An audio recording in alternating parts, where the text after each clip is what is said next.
Welcome to your weekday Cup of the Word. We're in Proverbs 16, and Proverbs 16 has some more difficult proverbs to chew on. And that really is sometimes the way Proverbs are. You have to look at it and really think about it and compare it to other truths to have a true understanding of it. And Proverbs 16, verse 1 especially, is like that. Verse 1 can give the impression that man doesn't have any control over his actions, that God controls all of our actions, and that it's a matter of fate how your life turns out. Other verses explain that isn't the case, that you do definitely have free will.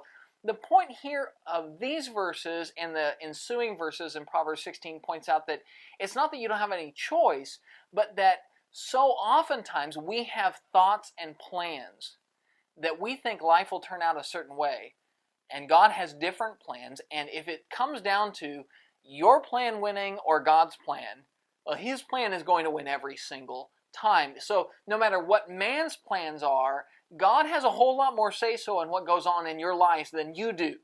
And that's the point of Proverbs chapter 16, verse 1. The rest of the chapter plays out to that same idea. In fact, even the very last verse points out the idea that the lot that is cast, the chances in life, the things of chance, all belong to the Lord. If you and I call it chance and luck, and He calls it His chance to intervene in your life as He sees fit.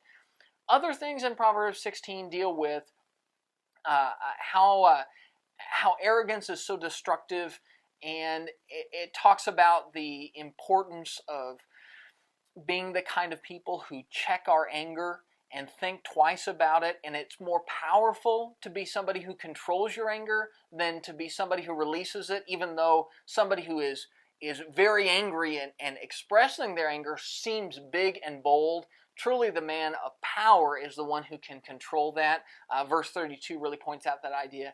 And then verse 30 talks about kind of an interesting concept in that you can see physically people being affected by the emotions of anger or deception, how a deceptive person will kind of wink the eye. There's certain body language of trying to trick you, and that somebody who's angry will compress their lips. You'll see those physical features of their body change over that, and those are indicators. If you can read people, that is definitely an area of wisdom to be able to see what people are thinking through body language. And so in this chapter, once again, there's this emphasis on a variety of things, but perhaps a leaning in this chapter towards the idea that you're in a lot less control of your life than you think you are. So lean on the Lord, not your own understanding. That's your Daily Cup, and we'll see you tomorrow.